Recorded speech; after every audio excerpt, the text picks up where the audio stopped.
Hello नमस्कार। आपके अपने यूट्यूब चैनल पर हार्दिक स्वागत है। इंग्लिश लिटरेचर के इस सेक्शन में आज हम लेके आए हैं पोइट्री ऑन हिज ब्लाइंडनेस से कुछ महत्वपूर्ण one liner question. On his blindness, जैसा कि आपको पता है, ये एक सोनेट के रूप में एक पोइम है जिसको जॉन मिल्टन ने 1652 में लिखा। और इसी कड़ी में आज हम कुछ one liner most important question लाए हैं जो टीजीटी, पीजीटी और अन्य सीबीएसई, आरबीएसई एग्ज़ाम्स की दृष्टि से महत्वपूर्ण है। आइए शुरू करते हैं। First question on his blindness से, इट वॉज रिटन इन, ये कब लिखा गया? 1652, 1652 में लिखा गया। सब title, what is the sub title of on his blindness? On his blindness का सब टाइटल क्या है? When I consider how my light is spent, यानी इसका दूसरा जो टाइटल है ये भी माना जा सकता है, when I consider how my light is spent. कुछ पोइम्स होती है जिसकी जो प्रथम जो लाइन होती है, फर्स्ट लाइन, उसी को एक टाइटल के रूप में भी जाना जाता है, तो ये इसका एक टाइटल भी है, when I consider how my light is spent.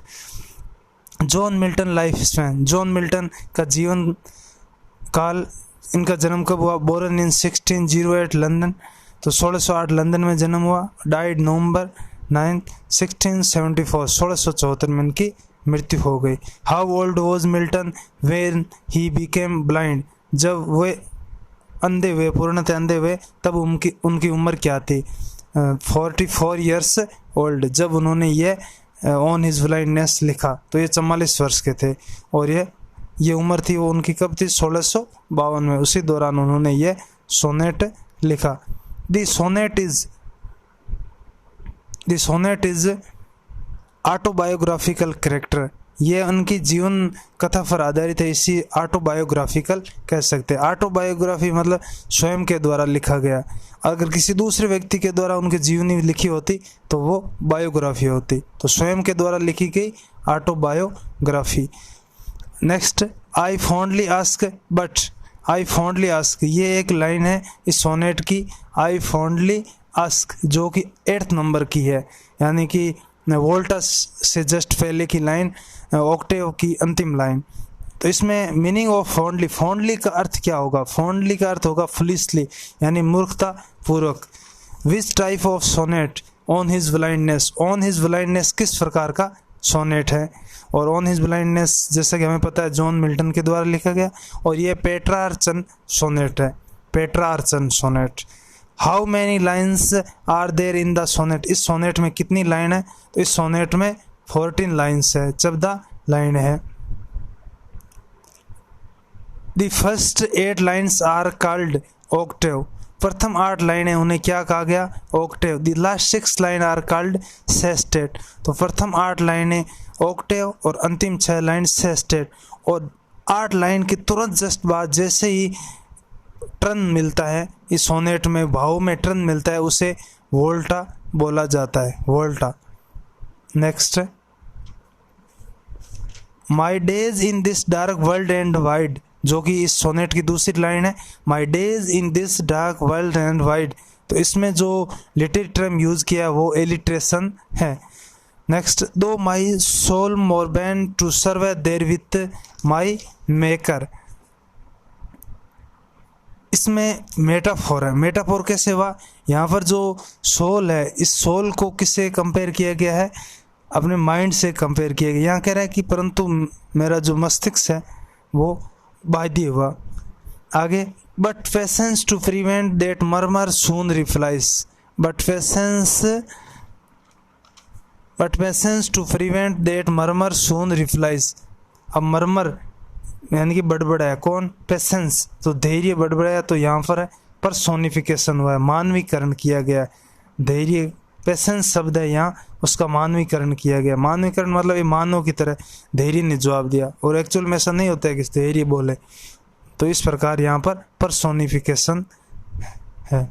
आगे next, they also serve who only stand, they also serve who only stand and wait, तो ये अंतिम लाइन है, ये भी ध्यान रखना है। जो लास्ट लाइन है 14 लाइन, यहाँ पर पैराडॉक्स यूज हुआ है, paradox. What is the rhyme what is the rhyme scheme of the sonnet. तो इस सोनेट की राइम स्कीम क्या है, 8 लाइनों की है, A B B A B B A, और अंतिम 6 लाइन के C D C D. God is presented in the poem form of. तो गॉड को है किस रूप में अलग अलग नामों से दर्शाया इस पोइम के अंदर। तो गॉड को है मास्टर के रूप में भी दर्शाया है, मास्टर के रूप में, king, his kingly, his state is kingly, ऐसा नाम है, हिज स्टेट इज़ किंगली। तो उसका जो साम्राज्य रूप में, और मेकर भी, यानी 3 रूप में, मास्टर, किंग, मेकर। मास्टर का शब्द है वहाँ लिया गया है जहाँ हम टैलेंट की बात करते हैं। टैलेंट, जो टैलेंट शब्द आया है जो बाइबल से भी लिया गया है, और यहाँ पर कवि का जो टैलेंट है वो पोइटिक टैलेंट है। तो वहाँ जो टैलेंट शब्द इसमें एक लाइन में आता है वहाँ पन यूज हुआ है। तो इस प्रकार है, इस प्रकार वहाँ मास्टर की बात होती है। जैसा कि बाइबल में बताया कि एक मालिक अपने 3 नौकरों को अलग अलग कुछ मुद्राएं दे के जाता है। तो इस प्रकार की चीज़। How many sonnet were written by Milton. तो मिल्टन के द्वारा 24 सोनेट लिखे गए। Next, Milton was a Petrarchan. Milton जो कैसे थे, पेट्रार्चन पोइट थे और यूरिटियन थे। तो इस प्रकार ये कुछ चीज़ें जो हमें ध्यान रखें कि मिल्टन का जन्म कब हुआ, 1608 में। और मुख्य बात ये जो सोनेट है कब लिखा गया, 1652 में।